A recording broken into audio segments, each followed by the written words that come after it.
শুরু হয়েছে ইরি বোরো ধানের আবাদ। চলছে জমি প্রস্তুত ও রোপণের কাজ। ঠান্ডা ও কুয়াশায় কিছুটা বিড়ম্বনায় পড়তে হচ্ছে শ্রমিক ও চাষিদের। বিস্তারিত জানাতে নওগাঁ সদরের নীলগড়া মাঠ থেকে যুক্ত হচ্ছেন সহকর্মী আব্বাস আলী। আব্বাস, আপনার কাছে জানতে চাই যে চলতি মৌসুমে জেলায় কত হেক্টর জমিতে ধানের আবাদ হচ্ছে, আর ধান উৎপাদনের লক্ষ্যমাত্রাই বা কত ঠিক করা হয়েছে?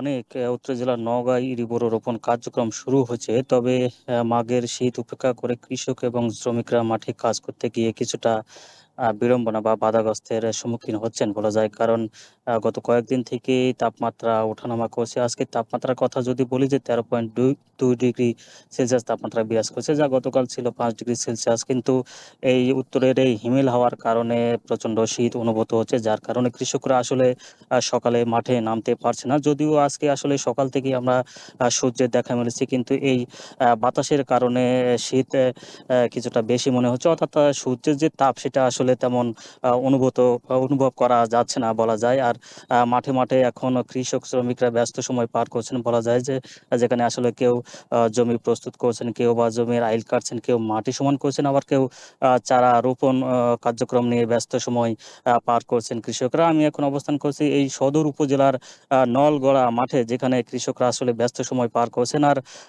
কৃষকদের সঙ্গে কথা বলে যেমনটি জানা গেছে, যে আসলে সকালে তারা মাঠে নামতে পারছে না। প্রচণ্ড শীতের কারণে তাদের হাত পা একেবারে হিম হয়ে আছে, যার কারণে কিছুটা সময় পর, অর্থাৎ বলা যায় যে প্রায় 9টা-10টার দিকে তারা মাঠে নামছেন, এবং আবার বিকেল দেখা যাচ্ছে যে 3টে-4টার দিকে তারা মাঠ থেকে উঠে যাচ্ছেন। আর জেলা কৃষি সম্প্রসারণ অধিদপ্তরের তথ্য মতে যদি বলা যায়, যে এবছর প্রায় 1,92,900 হেক্টর জমিতে ধানের আবাদের লক্ষ্যমাত্রা নির্ধারণ করা হয়েছে, যা থেকে প্রায় 12,85,000 টনের মতো ধান উৎপাদনের আশা করছেন তারা। তবে এবছর আমরা যেমনটি লক্ষ্য করেছি, যে আমন ধানের শুরু থেকে আসলে ধানের দাম প্রায় 1400 টাকার উপর বিক্রি হচ্ছে। অর্থাৎ কৃষকদের মাঝে এক ধরনের আশা আকাঙ্ক্ষা আর কি লক্ষ্য করা যাচ্ছে, যার কারণে তারা অনেকটা আশা নিয়ে, অর্থাৎ বুক ভরা আশা নিয়েই তারা ইরিবোরো রোপণ শুরু করছেন।